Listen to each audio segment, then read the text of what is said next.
against the saints and prevailed against them. That was the fulfilled prophecy. Going back to what the Lord said in Luke 21:24, when he said, "And they shall fall by the edge of the sword and be led away captive into all lands," going into the curses.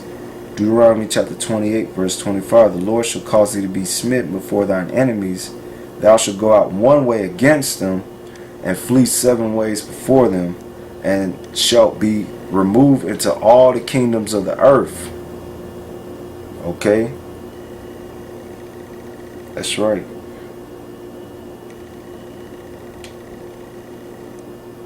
Find another one. It's close.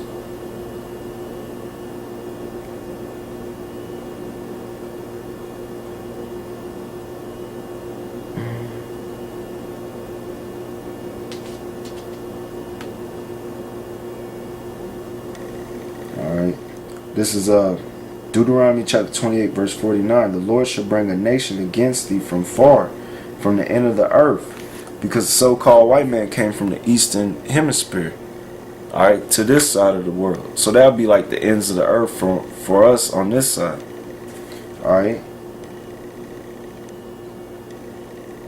"From the ends of the earth, as swift as the eagle flieth, a nation whose tongue thou shalt not understand." Alright. The Taino and the Arawak did not understand Spanish. They understood Hebrew. The scripture, or it's a page, I'm going to put the link under there. It's www.losttribes.info, and it said that the Taínos that were occupying Dominican Republic, well, what is now Dominican Republic, they spoke a corrupt form of Hebrew. Okay? They didn't understand no damn Spanish. Okay? So it said, "A nation whose tongue thou shalt not understand, a nation of fierce countenance, which shall not regard the person of the old, nor show favor to the young." Okay? And that's what happened. It says back in this book right here, alright, "Bury My Heart at Wounded Knee," page 2, it says, "Arawak resistance brought on the use of guns and sabers, and whose tribes were destroyed. Hundreds of thousands of people in less than a decade after Columbus set foot on the beaches of San Salvador, October 12, 1492. Alright. Okay. This is on page 3. It says, "Most of the other settlers came in by the thousands now, did not bother to go through such ceremonies." Alright. "But the time of Massasoit, great chief of the Wampanoags, died in 1662. His people were being pushed back into the wilderness. His son, Mentacom, foresaw doom for all Indians unless they united to resist the invaders. Although the New Englanders flattered Mentacom by crowning him King Philip of the Pokanoket, he devoted most of his time to forming alliances with the Narragansett and other tribes in the region." Alright? That's going into that man's tongue, which thou shalt not understand. Because even when we did start to learn their speech, alright, this man was, we called him fork tongue, man. He'll say one thing, alright, and then he'll say it, but it meant something else. He was of double speech. Alright? Psalms 53.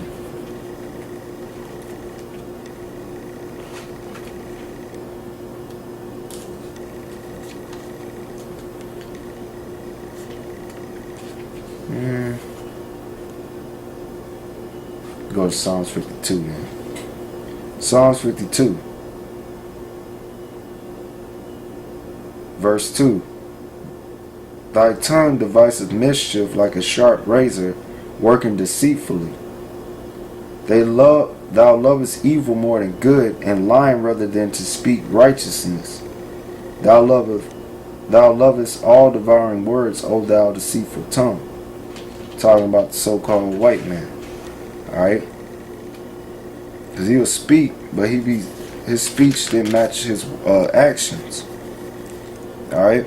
This is Psalms 58:3. The wicked are estranged from the womb. They go astray as soon as they be born, speaking lies. Their poison is like the poison of a serpent. They are like the deaf adder that stoppeth her ears, which will not hearken to the voice of charmers, charming never so wisely. Alright? Talking about the so-called white man. Alright? So he will flatter you. Alright? But his intentions are for evil. Alright? Because he's a liar. Alright? This is Psalms 55:20. He put forth his hand against such as be at peace with him. He hath broken his covenant. Alright? That's right. This is Psalms 120:6.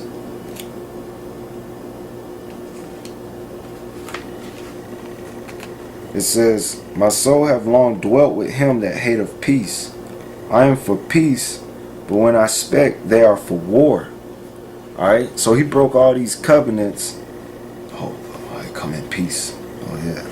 But then, this is what the scriptures say. It said, we speak of peace, but he's for war. Alright? Psalms 55:20. He hath put forth his hand against such as be at peace with him. He hath broken his covenant.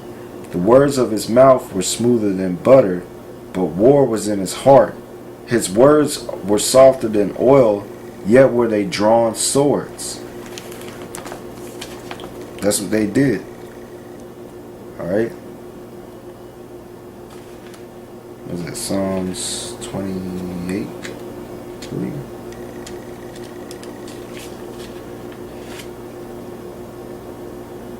Yeah. Psalms 28:3. It says, draw me not away with the wicked and the workers of iniquity, which speak of peace to their neighbors, but mischief is in their hearts. Give them according to their deeds, according to the wickedness of their endeavors. Give them after the work of their hands. Render to them their distress, because they regard not the works of the Lord, nor the operation of his hands. He shall destroy them and not build them up. So that's the fate of the so-called white man. Alright?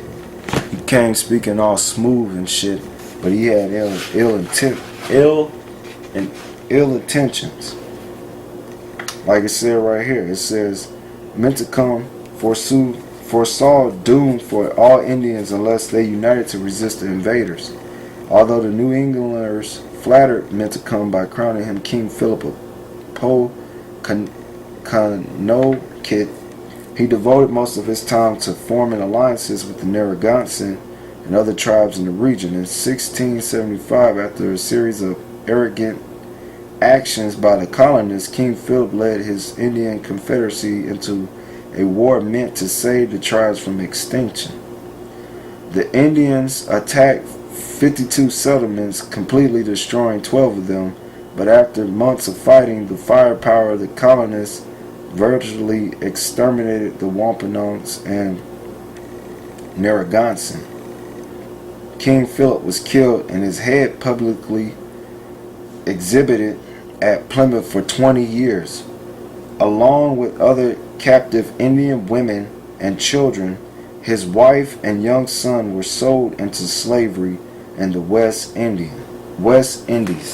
That's right. Alright? Because you have certain native tribes, alright, that were kidnapped, sold into slavery in what is called the West Indies, or that was called the Sugar Islands. Okay, because after they destroyed a large portion of the Arawak and Taínos, they shipped natives from over here on the eastern coast of North America, the main two ports being in Massachusetts, Boston, Massachusetts, and in Charleston, South Carolina, and they would sell out natives to the islands and to Europe, like it said in this in these records. Okay.